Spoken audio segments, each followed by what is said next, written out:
Alright, so this is my second prediction video. I promised that from last week's on that I would do one a week. Might even start doing ones for the Contender Series, but maybe not. I don't know. I did sweep the Contender Series last week, and or this week rather, and I know I'm gonna get a bunch of like accusations of being full of shit. So now that my one video's up, here's the second.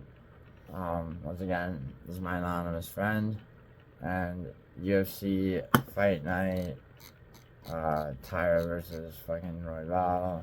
It doesn't matter what fight night number it is. Yeah. So but first one is Clayton Carpenter and Lucas Rocha.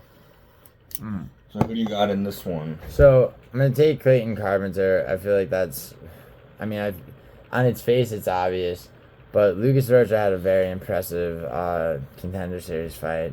I mean, he's 5'3", he looks squishy and whatever, but he's got that dog in him. He really did impress me with his knockout on the Contender Series. I mean, he's not to be taken unseriously, because at 24 years old, 18 professional fights, 17-1. That was Kayla Harrison's record going into last week's fight. This other guy only has a few fights, right? Yeah, he's 4 years older, 7-0. This guy Rocha is tiny though. Yeah, I mean 64-inch. Yeah, I mean that's 5'3", but at the same time, this is his first fight in the actual octagon, and Carpenter. I feel like the first tier fraud check is, after Contender Series or something like that. Just getting smoked in your debut. Well, or not, and Carpenter got a first round submission, over a kind of light pack fighter. I mean, Juan Camilo Ronderos, Juan Camilo Ronderos was fighting his second UFC fight. After coming off of a first round submission, he got submitted again in the first round. This time by my boy Clayton Carpenter. I say my boy Clayton Carpenter, although we've never met or had any communication. However, I do think he will beat Lucas Rocha. So you're going with Carpenter? Going with Clayton Carpenter. The other guy is fat and small. No, I don't. Actually, I do endorse fat shaming. I said on MMA Guru's chat that though Nina is a personal friend of mine, and I mean, people give me a lot of shit. No, she isn't, man. No, she isn't. How'd you meet her? Like, what? Where? How? Yeah, she is from a long time ago. It doesn't matter. Yeah, the point is, yes, I endorse fat shaming, especially in the context of fights. Yeah, especially for professional athletes, right? Precisely. These guys are obscure. I mean, Dan Argueta and Cody Haddon. So actually, this fight, this is one I may regret. I'm taking Dan Argueta. Now, Cody Haddon, right? He's basically, he's making his debut once again. He got a respectable submission on the Contender Series. Has not set foot in the octagon. Now, the thing is, Dan Argueta has set foot many times in the octagon. He last was submitted by John Matsumoto. Miles Johns beat him, and then that was overturned to a no contest. The Lawrence fight was, I forget what made that a no contest in the first round. His basically his only win in the UFC is a decision win to Nick Aguirre, which is actually not unrespectable. Especially watching back that fight, which was a pain in the ass to do. You'd think they have the. You watched that shit back? Yes, of course, dude. I do my research. That's brutal. Dude, come on, man. MMA Guru pulls that shit off. I guess, it's his whole life. No, of course I can. He's all content. I got I got my real jobs, but I mean, I mean. Full makes a lot of money. All right, what's the next one, dude? Oh yeah, and one more thing about Dan Argueta is that he got taken to a decision loss by Damon Jackson. So but he's fought respectable people and lost, and one respectable win. I feel like he's, but he has octagon experience. He needs this fucking win, and other than that, they're pretty much mad. Like that guy doesn't even have a picture up on ESPN MMA. Yeah, it is his debut, but fuck him. Cody Haddon's out, and I'm taking Argueta. All right, so Julia Polastri versus Cory McKenna. All right, so I'm sorry. We may not be on the same page about what we're laughing about. What makes me laugh is Cory McKenna's reach is just it starts with the number 5, 58.5 inches, which so her reach is now that's not even 5 feet. No, and the thing about that is that you'd expect like a 4'11" woman, but like she's 5'3". Now her opponent Julia Polastri, who I am taking, is 5'2", with a 63-inch reach, which is not. We're not talking about fucking, John Jones. She looks... but that's a more straw weight, type of reach. Cory McKenna, she was submitted by Anarim, which, I took Anarim in that fight. She was submitted by Anarim in the first round, which, she's seemingly helpless against jiu-jitsu. Now, Julia Polastri, her last fight was her debut in the octagon, against, is it Josephine Knudsen? She's like, Knudsen is still, Knudsen's undefeated. Who am I thinking? Who's the Swedish bitch I'm thinking of that's fucking, whatever, it doesn't matter. Yeah, but okay, so an opponent that, is, Aiden, she lost the unanimous decision to an 8-0 opponent with, octagon experience. That, it was what it was. Watching back that fight, she had her moments. She can strike quite well, especially, against someone like Cory McKenna. She's going to have the reach advantage. Polastri wins. Okay. I know you're a Junior Tafa fan. I am a fan of the Tafa brothers, despite Carl Williams holding down Justin Tafa, in a very unpopular way these days. But causing him to lose. Junior Tafa's last loss. Was that to Walter Walker? Or was that his brother? Yes, it was to Voltaire Walker. Okay. Junior Tafa lost to Voltaire Walker. Now, here's why. He lost. There's a reason my channel is called No Verbal Taps MMA, and it is because of that fucking bullshit loss to Voltaire Walker. Junior Tafa was the better fighter. That rematch better happen.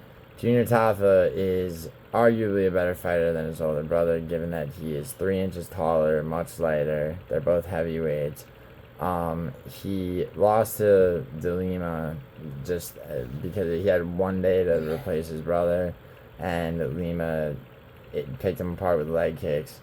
His knockout power has been proven. He beat Usman's brother, fucking Muhammad Usman. Yeah, and I thought the first one to beat Muhammad Usman was Mick Parkin. No.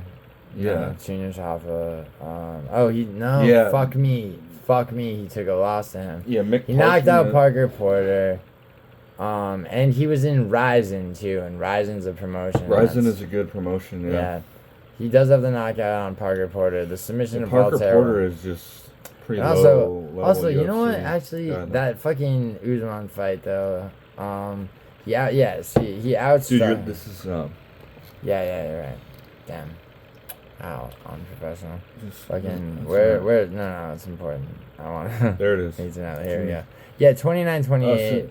So, yeah, he did outstrike him. And, And he got yeah, 12 minutes of control time. yeah, he got taken down and fucking laid on. So he's fighting someone that's in their debut. Debut. Do you know if this guy is a wrestler? Because no, he's a knockout. His last minute replacement for Sean Sharaf. It was supposed to be Barnett. It was supposed to be Chris Barnett. Chris Barnett drowned in the hurricane, and God rest.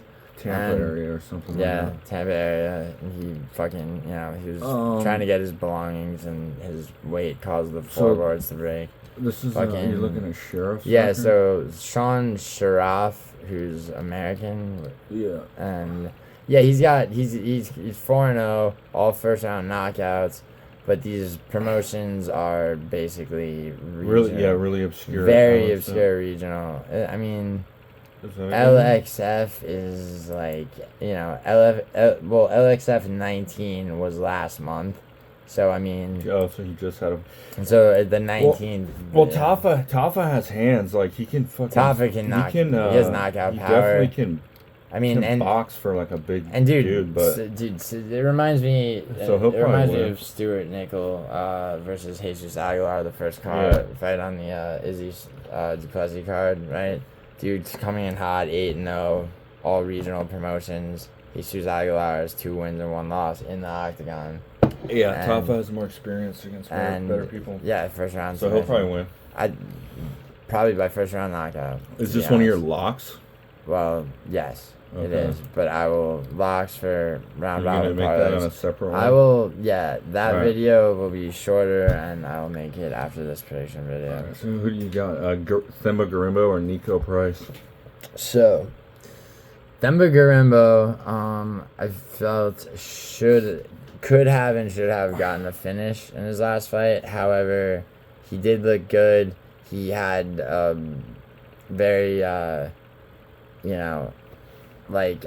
tear-jerking post-fight speech talking about, his coach, I guess. Correct me if I'm wrong in the comments if you want. But it was that his coach, whose daughter had just died, still flew, And but then Gorimbo was, furious. He seemed furious as though he had lost the fight, but he definitely won. He won very clearly, and the fight before that put him on my radar was against Pete Rodriguez. It was a first round knockout, and it was very and in the UFC, he lost his first UFC fight against AJ Fletcher by submission, but so many people, including Marab, Islam, Sergey Pavlovich will lose their first or second UFC fight and, go on to become great. So, I mean, he's got Gorimbo is almost like he's fighting Niko Price. Now, Niko Price is coming off of a very dominant, I would say, victory over Morono. Now, Alex Morono, prior to that fight, on the Islam Poirier card, right? Alex Morono was. Oh, that was a terrible fight. Yeah, horrible. Alex Morono. That's right. I kept forgetting because that was so. Yeah, Morono lost. Shit fight. Yeah, this guy's gonna get destroyed. Yeah, Morono lost to Joaquin. They looked like they were so slow and. Well, see, Price has never been particularly fast. Alex Morono showed up literally he had he's like, all right, I'm gonna stop, get in the octagon before my quintuple fucking bypass. Yeah, that was one of the worst fights. I can remember. And he was recently. He was fast up until then. Terrible. Actually fast. That's how he didn't get knocked out by Joaquin Buckley. Is he basically ran around the. Well, see, he must have been he was on short notice, right? I can't remember. For that, I don't know, but he looked like shit. Yeah. He was chubby as fuck. I mean, he made weight somehow, but who cares? Yeah. So, Niko Price, Gorimbo, 100%. Looks like a better call. Now this fight, Jonathan Pearce versus Pat Sabatini. Okay, So, Pat Sabatini's coming off a brutal first-round knockout loss to Diego Lopez. Nothing to be ashamed of, but his grappling is top shelf. However, he was also KO'd by Damon Jackson. Now, people called that a fluke. I personally think Damon Jackson is slightly underrated, but, you know, what we do know about Pat Sabatini is he is very much gettable. And his last submission against Lucas Almeida, I believe, yes. Lucas Almeida, you know, though it was a pretty slick submission. I mean, in, you know, of his recent fights, I mean, you know, he had back-to-back decisions, you know, against, I mean, Tucker Lutz, like, you know, I mean, he submitted Jamal Emmers, which is, and then his first UFC fight against Tristan Connolly was a decision run. I mean, Pat Sabatini is not a, you know, not a light pack fighter. I mean, but Jonathan Pearce, you know, I mean, the height difference is significant. You know, Jonathan Pearce being 6 feet on the nose, Sabatini being 5'8". They got pretty much the same reach. Yeah, with Pearce only having an inch reach advantage over him. I mean, and he is coming off a loss to Onama.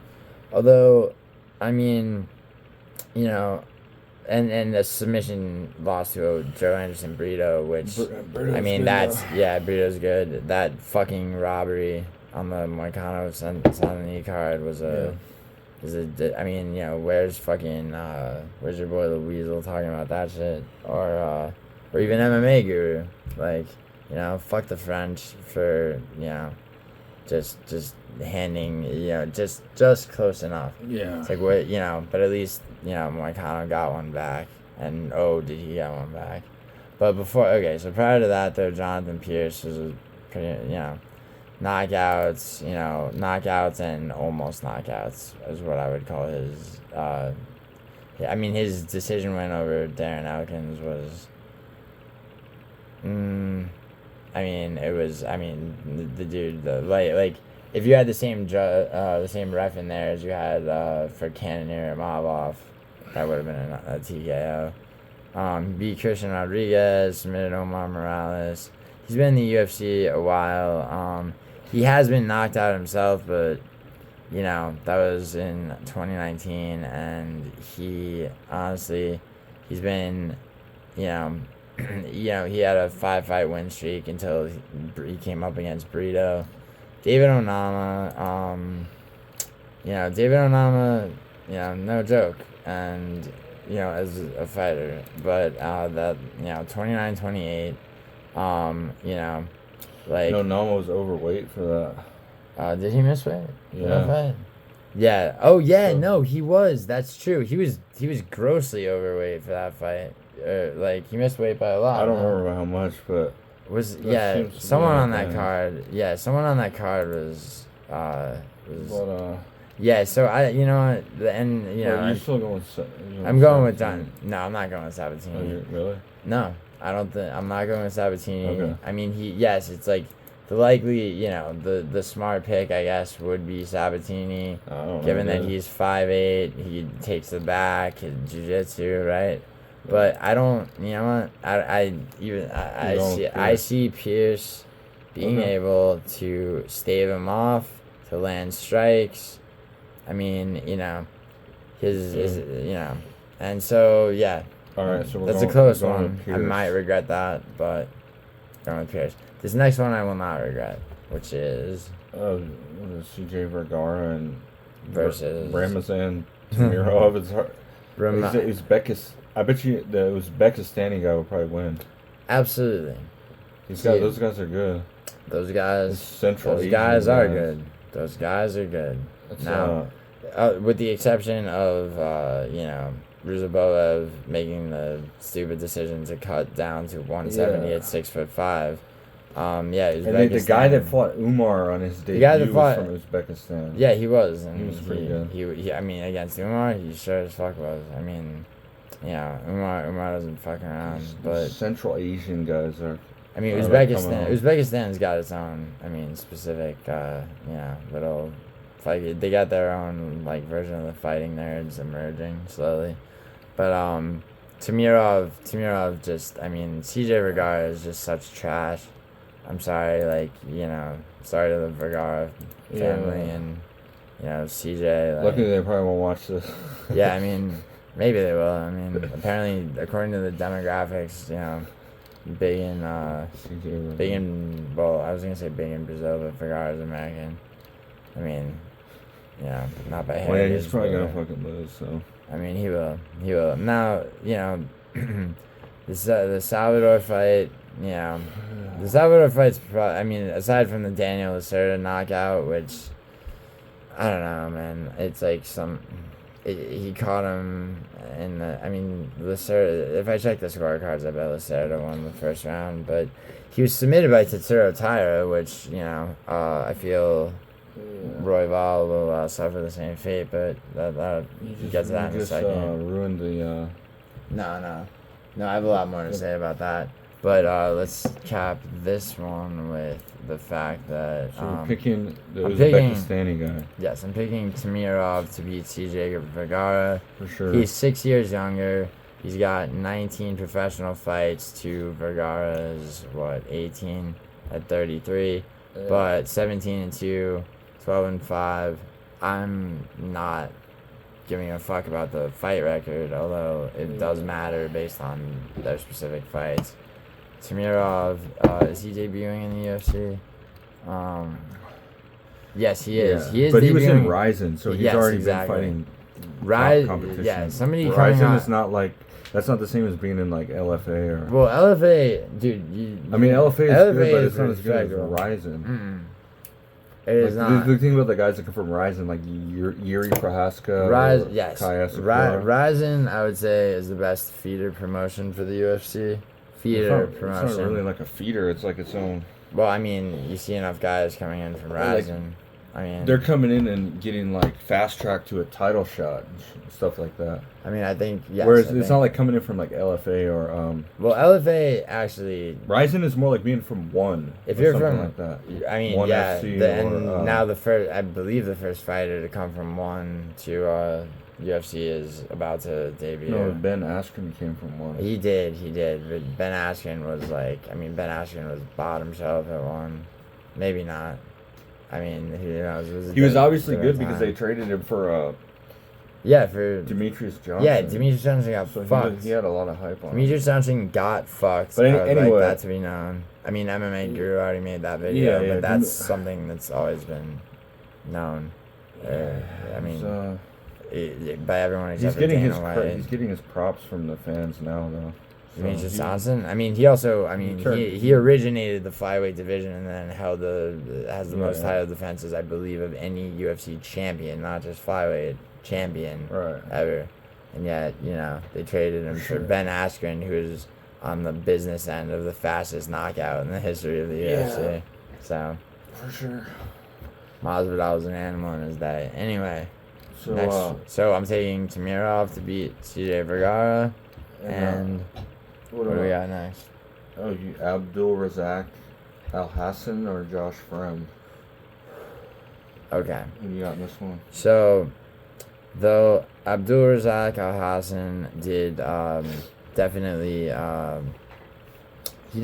did savagely and illegally rain down blows on Cody Brundage, knowingly violating rules. Yeah. I say he still would have won that fight. And he got battered by Pfeiffer. Well, brutally. He did. He was submitted by Pfeiffer. Pfeiffer's only submission. Pfeiffer body slammed him. I mean, true. All of that is true. I mean, now. But Josh Fremd is not. Josh Fremd was dealt with easily by Petrosky, and before that, Kopylov. By Kopylov, pretty much. I mean, Kopylov made him very, very scared in the first round, and he finished him with a liver shot. He did, didn't he? Yeah. Yeah. By the way, any of you out there who have never, who've never done any martial arts, getting hit in the liver is the most painful thing ever. People talk about damage, like, scoring by damage. The problem with that is basically, well, it's subjective, but also, like, you can take a shot to the face that will break your nose and your face will be bloody, right? Or you could take a fucking, like, a giga body kick or, something like that, which the damage to your body is so much worse.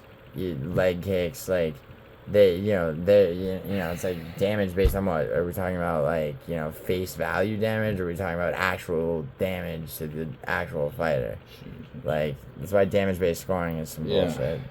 I mean, it's not entirely bullshit, but it's more nuanced of a conversation. People want things to be one way or the other. Anyway, Josh Fremd, I don't see him putting anything together. So you got Abdul, Razak. Of course. Yeah, of course. Okay. What about Daniel Rodriguez or Alex from Morono?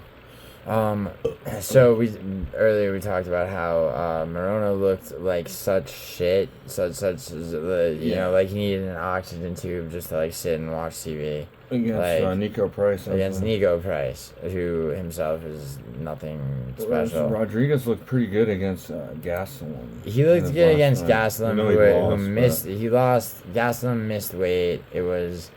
It was an Kelvin Gastelum has been an embarrassment to the UFC. He does. I mean, doesn't he have? He has a some YouTube channel where he just tries food. He just eats food. Is that why you get so fat? I think the title of the channel is like, is like missing weight. It's just like he's flaunting being a fat ass. He was way overweight for that fight against Rodriguez. Very much. And he had to grapple. Yes, using his weight advantage. Using his fat fucking ass to, But, and then Rodriguez lost him. He was knocked out by Ian Gary. Now, Ian Gary, despite the cuckery and, he's pretty good, though. He is definitely, his last couple of wins, MVP, Jeff Neal. Jeff Neal had 20 pounds on him inside the octagon. That's been published. Michael Venom Page looked scared for his life when Gary took him to the ground in the first round. I believe Ian Gary was arrogantly, keeping it on the feet in the second, taking shots to the face to basically show that Page couldn't hurt him. However, that was stupid. He lost the second round. He won the third, right? Okay. Let him, he remains undefeated, and not because of any kind of, questionable tactics or anything. But so you're picking Rodriguez? Of course I'm picking Rodriguez. All right. Now, what about, then you're probably picking Grant Dawson, right? Grant Dawson versus Rafa Garcia. Grant Dawson has moments of just vulnerability, like the Bobby Green knockout that he suffered. But, came back against Joe Selecki. And that fight, though it did go to decision. Hold on, was that, his grappling was really, really good. His grappling was dominated in Selecki. Yeah, 30-27s, except for someone gave one judge. Oh, that was the card with the corruption being rampant. Yeah. Some judge gave Dawson or gave one round to Selecki. I cannot remember which round that could possibly have been. But before the Bobby Green knockout, it's funny as fuck. By the way, it says K Green because he's really running with King. This is his first name. He's the king of getting knocked out of the top 15. He's king outside the fucking rankings. The king of the gatekeepers. Fucking. But Grant Dawson is good. Grant Dawson's good. He's been in the UFC for a while. He's got knockouts. He's won a lot. He's got back-to-back submissions. One over Jared Gordon and one over Mark O'Madsen, who later went on to fight each other. Where Jared Gordon did win, and Jared Gordon, fellow New Yorker, and honestly, to submit Jared Gordon is no easy task. Marco Madsen, honestly, those back-to-back submission wins against those two fighters, I mean, Grant Dawson is not to be forgotten. He's probably gonna win this one. Yeah, and I mean, let's see, Rafa Garcia. I mean, Rafa Garcia is. He's what is he? How old is he? He's I mean, they're both 30 years old. Rafa Garcia is, for 5'7" at lightweight, you got to start. You got like a Ludovic Klein type build without the talent. Although Ludovic Klein, could have done better in his last fight. Yeah. But Rafa Garcia, see, he's beating Clay Guida, where it's like, I mean, Clay Guida is beatable at this point in his career at 43 or whatever, except to Alexander Hernandez, who eked out that bullshit split decision last weekend. I mean, I'm joking. It was fucking Hubbard got his shit together in the third. He should have just fucking committed more. But yeah, he fought a Chinese lightweight before that, who was knocked out by Borshev. I mean, he's one of those guys that he lost to Drakkar close. Yeah, I mean, Rafa Garcia is no joke, but at the same time, I mean, he beat Nate. He's probably not gonna beat Jesse Ron. Who's Jesse? Jesse Ronson. A Canadian. Yeah. Oh, he beat a Canadian man. Jesus Christ! Like, who hasn't Dude, both of us and our girlfriends have beaten Canadian men. Like, fucking, it's like a man from where? Canada? Impossible. Alright, so, Chidi versus Jared Gordon. Yeah. Or Jared Gooden, holy shit. That would be an entirely different fight. Jared Gooden versus Chidi. Now, this one actually we need to consider some things, because now Chidi, they're both like pretty mediocre. Chidi Njokwanu, or however you say that, he's only lost to pretty good people like Olin Jacek, Oleg Sejcik. He was knocked out by Oleg Sejcik, but at a time when Oleg Sejcik was not. Yeah, he's like pretty good, Oleg Sejcik. Well, isn't he normally a middleweight though? Was Chidi Njokwanu like fighting up? Or no, he must normally be a middleweight because he also lost to Gregory Rodriguez. That's right. So and he knocked out Marc-Andre Barrio in 18 seconds. Dude, Chris Curtis had a eked out a split decision win against Barrio. Yeah. Chidi knocked him out. But he just had a split decision win with Reese McKee. Which really, really not doing very well in the UFC. I mean, of late, but I mean, dude, Reese McKee. He's 0-2.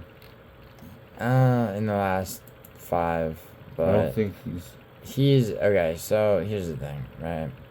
I think he went on a run at middleweight where Gregory getting knocked out by Gregory Rodriguez is like, I mean, it's like that's like a rite of passage. The Albert Duryev split decision. I mean, who else on this card fought Duraev? Somebody else. I can't remember. But I don't think we've gotten there yet. But Oleg Sejcik, that knockout by Oleg Sejcik, that was like the tail end of it. Like, Oleg Sejcik and Paul Craig are now in the same category where they used to be very respectable. I mean, Oleg Sejcik was never on Paul Craig's level. But, both of them have now been reduced to being served up to, up-and-coming dominant fighters. Oleg Sejcik, that might have been Oleg Sejcik's last win before he was relegated to that status. So there's no shame for Chidi in that loss. I mean, at least as far as fighting Jared Gooden. Jared Gooden on the... I think I'm gonna pick Chidi. The one thing about Jared Gooden, I mean, the submission against Wellington Thurman. I mean, Thurman got lucky in his last fight, and I do mean that he got lucky. Jared Gooden lost to Carlston Harris. who Carlston Harris. He's pretty good though. Dude, Carlston Harris. Carlston Harris was knocked out by Chaos Williams in the Barbosa versus Aaron Murphy fight, co-main event. No one had it for fucking Chaos but me. No one had it for. I mean, some people did probably, but no one had it for Aaron Murphy but me. Everyone was fucking Barbosa wins this and fuck Chaos Williams. Like, and I said, no, man. No, Chaos has this. And he had it like I didn't even expect. But so you think shooting injured Kwanu? Yes. Okay. Yes, I do. Alright, Tavares and yeah, so co-main event. This is one like Argueta that I might regret, but I'm going with Junyoung Park. Now, here's why, right? So, Junyoung Park is primarily, primarily a finisher by submission before a split decision loss, which is perfectly respectable to Andre Muniz in his last fight. He was on a 3-fight win streak, all submissions, against Duraev. That's what I was thinking of, that beat Duraev. Okay. Now, the second round, Duraev, not the easiest person to submit, I would say. I mean, but Dennis Tululin,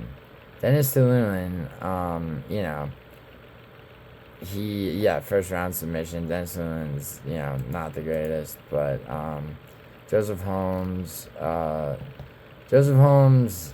he lost to Jamie Pickett. He's also trash. I mean, Jamie Pickett just got cut after the Eric Anders, he wants to keep their job fight.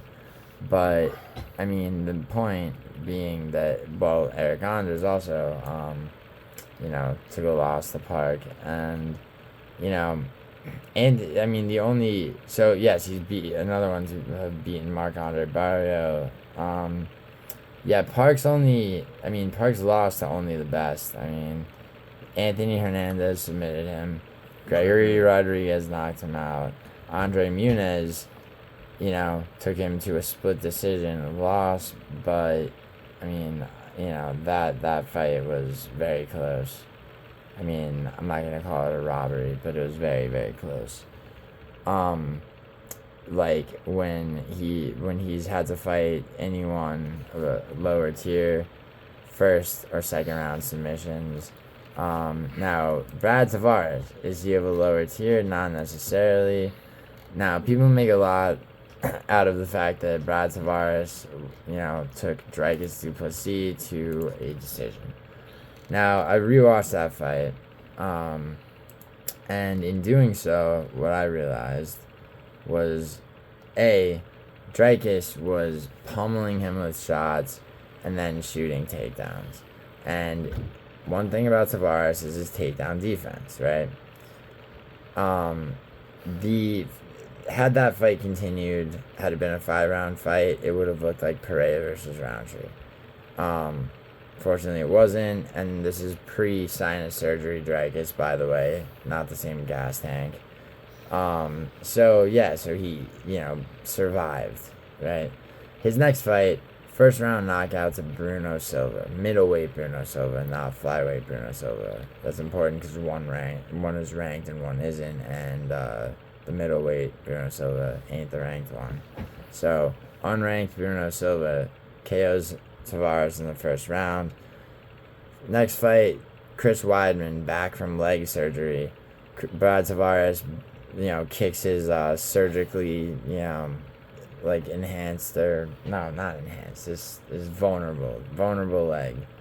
He was all over it. And he was leg kicking him. He was leg kicking him. He was diving for single legs, but diving for below the knee. And, and he won the fight by unanimous decision. Bit shameful and pathetic. And then his most recent fight, Gregory Rodriguez, once again showed up to knock him out. Yeah. And so, Tavares, I'm not a big believer in the whole, Kobe Covington philosophy of I soften them up for you bullshit.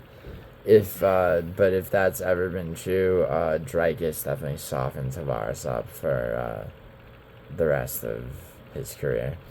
So you got Park. Park. Now the only thing that makes me hesitate a little bit, although I am definitely going with Park, is the fact that Park, in order to submit Tavares, unless he finds a way to take his back, and even then he has to get him down. Tavares does have takedown defense, although it is of a more wrestling nature.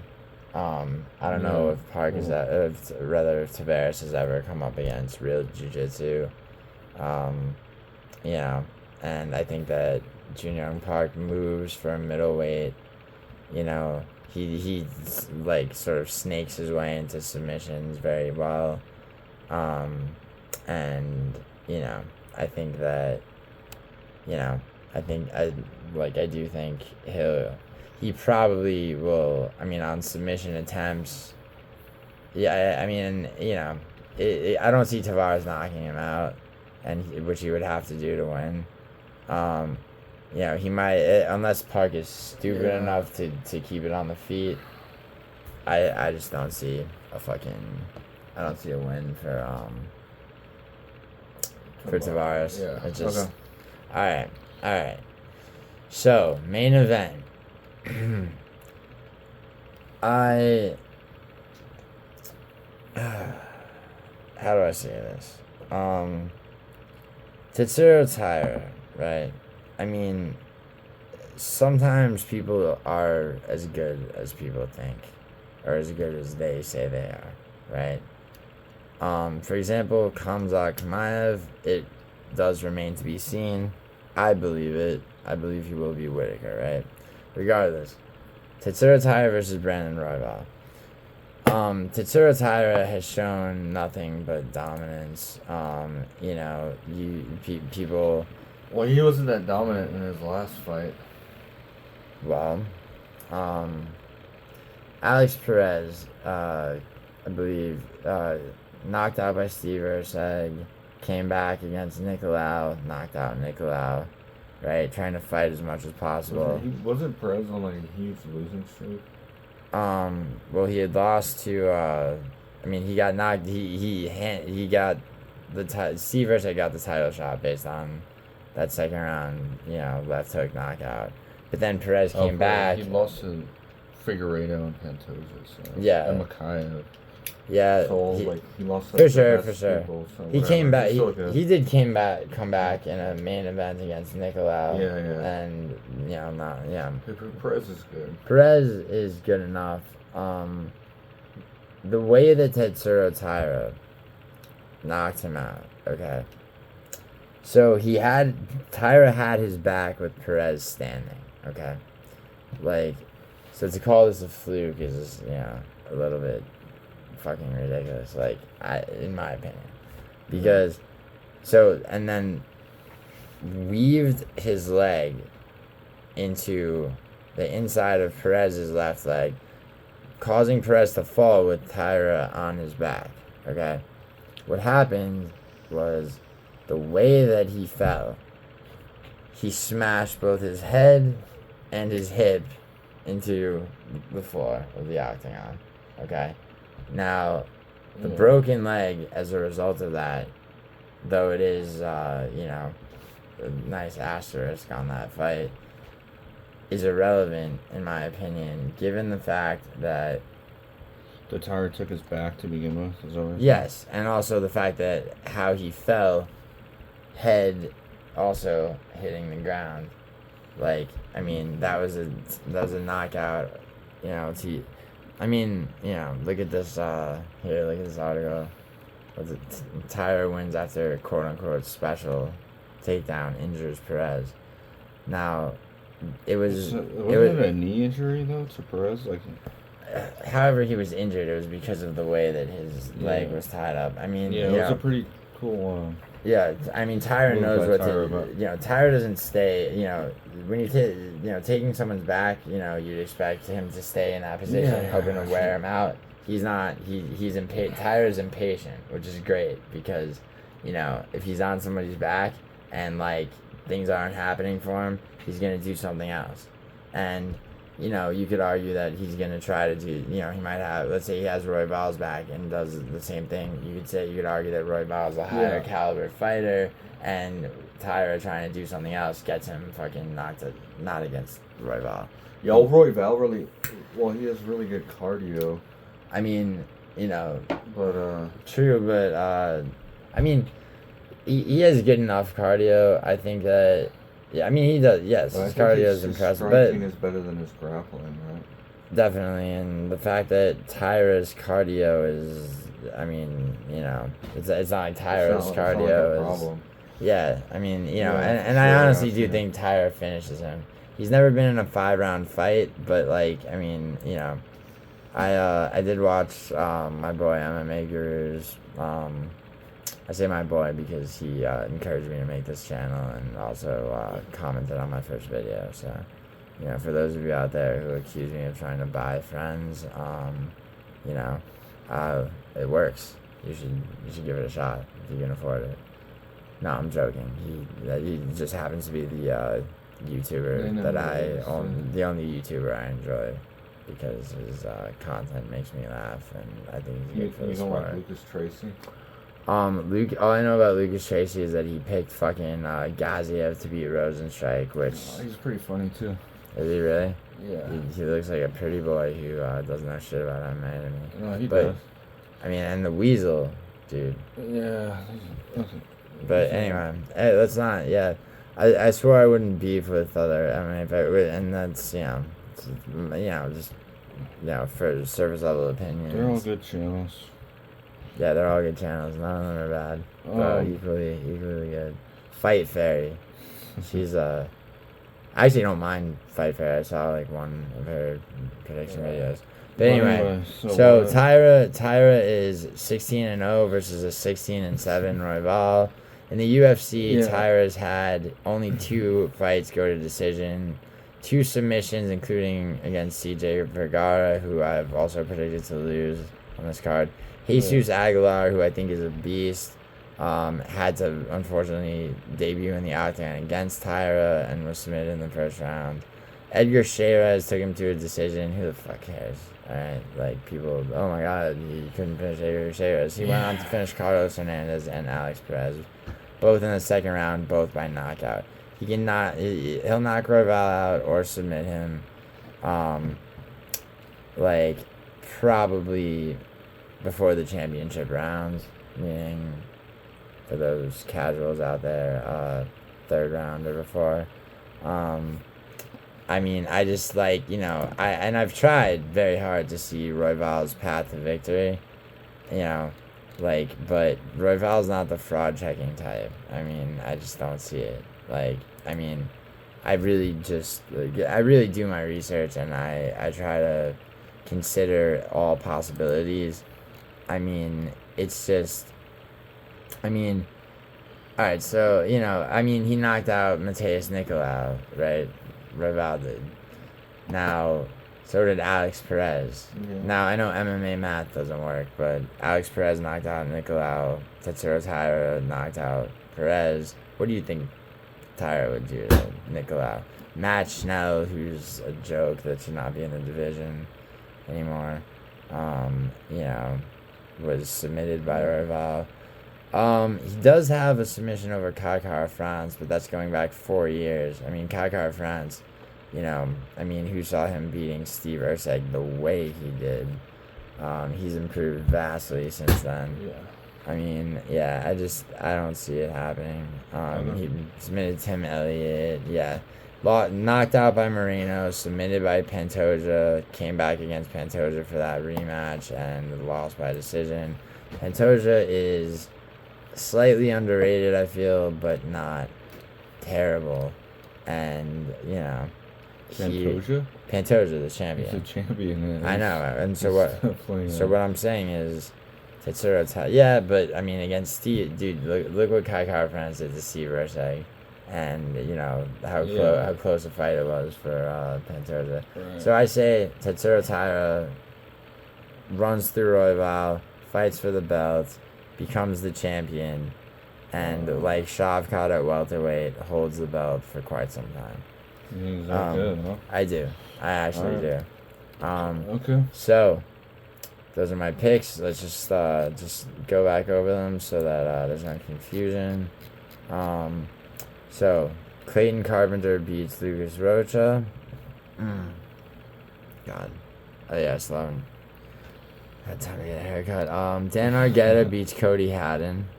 Yeah. Julia Polastri beats Cory McKenna. Junior Tafa beats Sharaf or whoever the fuck they put in front of him. This is his night. Themba Gorimbo beats Niko Price, like, without a doubt. Jonathan Pearce beats Pat Sabatini.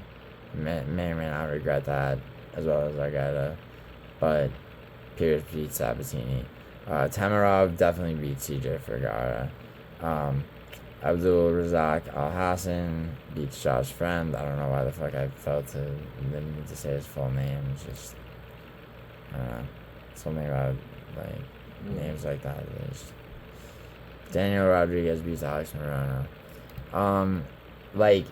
Maybe Morono just is fighting this soon after the fucking embarrassing, squishy nature that he, showed up in his last fight, just to try to get one back. But, after that last fight, I don't see how he could just show up different. I mean, that was in... For sure, you picked Rodriguez in that one, huh? Yes, 100%. Now, Dawson definitely against Rafa Garcia. And then Chidi. Yeah, you picked him. Chidi to beat Jared Gooden. And then you picked... And, yeah, I know. Definitely picking Park to beat Tavares. Yeah. That is a fight I could fucking regret. You think that's a close one, huh? I mean, it could go so many different ways. I just, it's like, I'm seeing it in my mind for one of the... I could see it for Tavares, but it's so much more likely, I think, that Tavares Park... is on the down swing of his career. I think Drake is broken, and, as does happen, Yeah. I feel like Song Yadong was broken by, who? No, I'm sorry. I think Song Yadong broke Ricky Simone. And then, for a while, Dominic Reyes was broken by Jones. He's back, though. Yeah, Dominic Reyes is back, and, and finally, Anthony Smith is being served up to, Khalil, given that he did better against Pereira than any other fighter to challenge him for the belt. Where was that against Anthony Smith? He sort of flatlined him in the first round. But Reyes is there, so yeah. And you picked Taira to beat Royval. Oh yeah, just in case that wasn't clear. I think Tetsuro Taira, will not only beat Brandon Royval, but he will finish him. All right. Probably in the second or third round. But submission. I don't, as I've said. You think he'll win by submission? So submission, he'll finish him. He got 2 knockouts, 2 submissions. All right. Good video. Actually, probably a knockout because his last 2 fights have been knockouts. He's just been more broody. Holy shit! It's a fucking cigarette. It's like I can't look cool and enunciate shit at the same time. Right. All right, man. Or do it's been a good one. It's been a good one. Between me and him, it's been a good hang. This video is, this video's fine. Fuck you. Enjoy it. And I will, by the way, every week, coming after this video will be, a video, pretty much exactly the same as my second video where, I go over, the round robin parlays, betting methods, and I will give my round robin solid lock picks. Lock picks. Okay.